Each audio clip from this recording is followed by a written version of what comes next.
આપણી ભારતીય પ્રાચીન સંસ્કૃતિમાં ઘણી બધી કલાઓ એવી છે કે જેઓ હવે લુપ્ત થવાના આરે છે. એ બધી કલાઓમાંની એક કલા એટલે કઠપૂતળીની કલા. આ બધી કલાઓને જીવંત રાખવા માટે ઘણા બધા પ્રયત્નો થતા હોય છે. તેમાંથી આજે આપણે દૂરદર્શનના ખ્યાતનામ કલાકારની કઠપૂતળીનો ખેલ આપણે જોવાનો છે.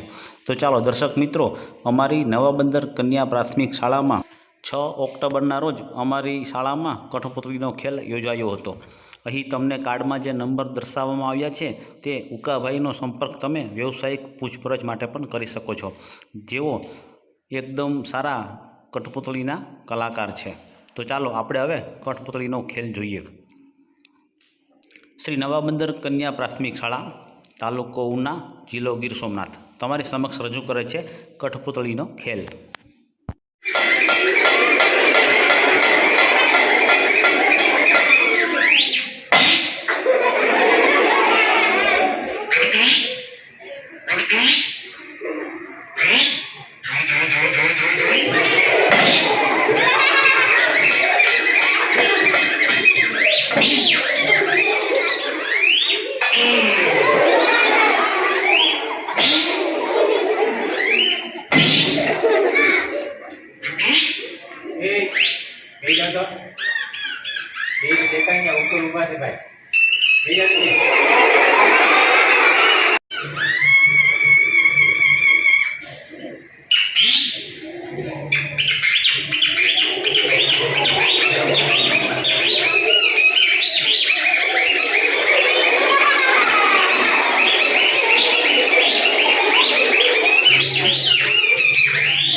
આનું નામ ગડબડિયો અને આના બાપુજીનું નામ બડબડિયું.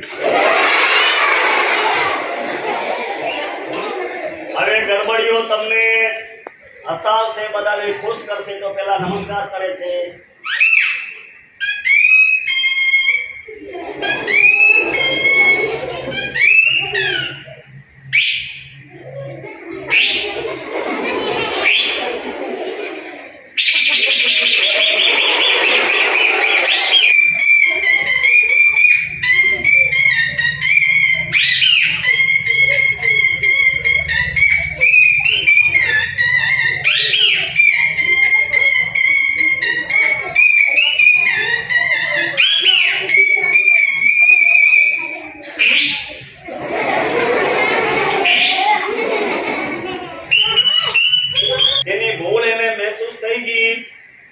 આવી ભૂલ તમે ન કરો એવો એ તમને હસવા સાથે સાથે સંદેશો આપશે. તો જેના માથા પર વાળ ન હોય એને આપણે શું કહેતા હોય? માથા પર વાળ ન હોય એને શું કહેતા હોય? હવે આ ટકો શું કામ થઈ ગયો એ ખબર છે? ટકો શું કામ થઈ ગયો એ ખબર છે? ટકાનું કારણ જાણવું છે? તો જો આ ગડબડિયો તમારે જેમ ભણવા જાતો અને ભણવામાં બરોબર ધ્યાન ન આપતો એટલે ટકો થઈ ગયો. સમજાય છે ને? તમે ભણવામાં ધ્યાન આપશો અને ભણવામાં ધ્યાન ન આપે તો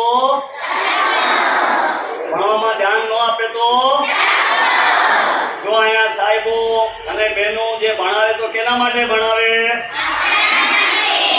અને વાલીઓ અહીંયા ભણવા મોકલે કેના માટે? આપણે ભણી ગણીને હોશિયાર થવાનું ને. પછી ભણી ગણીને હોશિયાર ન થાય અને ભણવામાં ધ્યાન ન દે તો ગડબડિયા જેમ શું થઈ જાય? ચાલો તમને બધાને નમસ્કાર કરીને જાય છે ગડબડીઓ.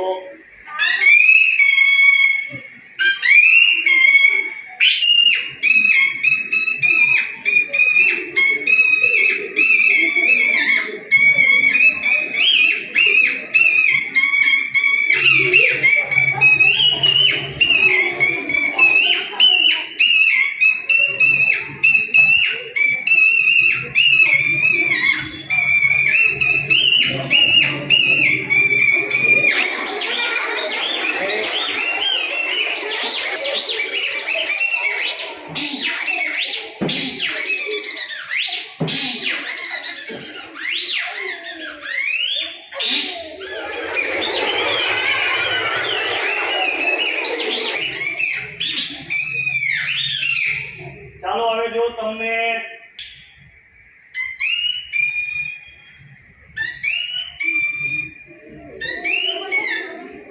નમસ્કાર કર્યા, નીચે બેસે અને વાતો કરશે, એકબીજા વાતો કરે.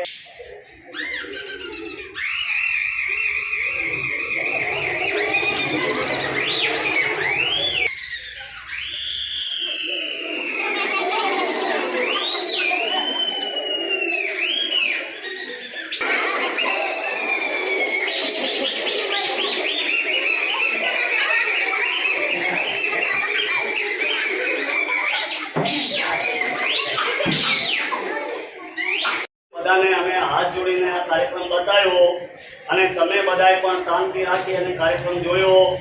તમારો બધાયનો ખૂબ ખૂબ આભાર છે. ઉપરથી જ આપણા જીવન ઉપર છે. જો હમણાં અમે આ દોરા ચલાવતા હતા તમને બધાને મજા આવતી હતી. આવી રીતના આપણે માણસ પાસે ભગવાને કલ્પના આપી છે. કલ્પના અને સાથે મોહ કે ભાઈ ગાડી અમારી, બંગલા અમારા, ખેતર અમારું, ભણી ગણીને હોશિયાર થાય, નોકરી મેળવી અમારું. પણ એક માણસને ભગવાને મોહ આપ્યો છે. સાથે સાથે સાંભળો,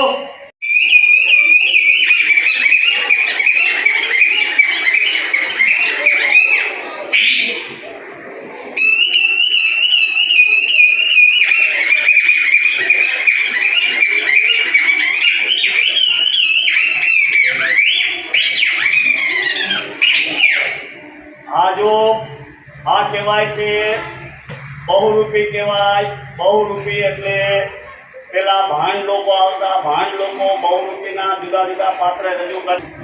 ક્યારે રાજા બને, ક્યારે ભરવાડ રબારી બને.